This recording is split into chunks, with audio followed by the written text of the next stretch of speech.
Welcome back to the reading of the book I'm A.S. by M.J. Forrest. You can pick up your own copy through Amazon for yourself or even for a friend. And last week we learned about the sheriff's office, the general store that was 20 miles away, and a beauty salon. So let's continue. Anna was the ballet instructor. She was so good that children came from miles around just so they could take her classes. She even had a waiting list because there were so many. She had only so many hours in a day and she wanted some time to herself, so she limited the number of classes a day that she would teach. She was tall, very thin, had straight black hair parted in the middle, and always wore it in a ponytail when her classes were in session. Otherwise, she wore it loose, cascading down her back. She would wear it in a tight bun on the back of her head during recitals.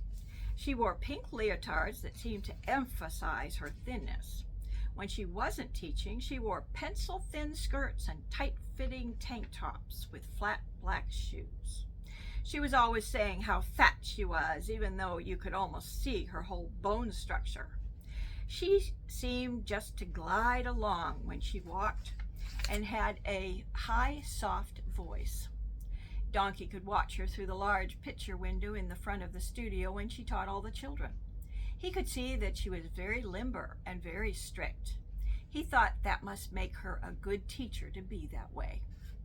Bella was the hairstylist. Whenever anyone saw her, she always had her blonde shoulder-length hair styled so that no hair was out of place. She either wore it in a bun with the bangs teased very high, or she would wear it down but with lots of hairspray. If a wind came along, her hair wouldn't dare move out of place. She was somewhat short, pleasantly plump, and always wore makeup. Bella wore pastel, frilly dresses and loved to hear the sound of her high heels on the walkway that made her walk like a flamingo. She had a loud, medium voice, probably because she had been using hairdryers so much. She needed to be heard over them. When the hairdryer stopped, she would still talk in the loud voice as if they were still going. No one wanted to embarrass her, so they didn't say anything. They felt if they said something, she might do something terrible to their hair to get back at them. They visualized themselves when they got a perm that they would come out looking like a poodle, or if they were getting a hair color, they would come out like a pink pelican or a green frog. Some of the older ladies that would come from the next town already had blue hair, which was permed so tight, and makeup that was so thick and with dark coloring that they looked like the clowns in a circus. Bella was a pretty good hairstylist and the only one for miles, so she got good business. She always tried to please them no matter what they wanted. Phyllis was the pharmacist. She had short salt and pepper hair and a no-nonsense haircut, just straight in a bob.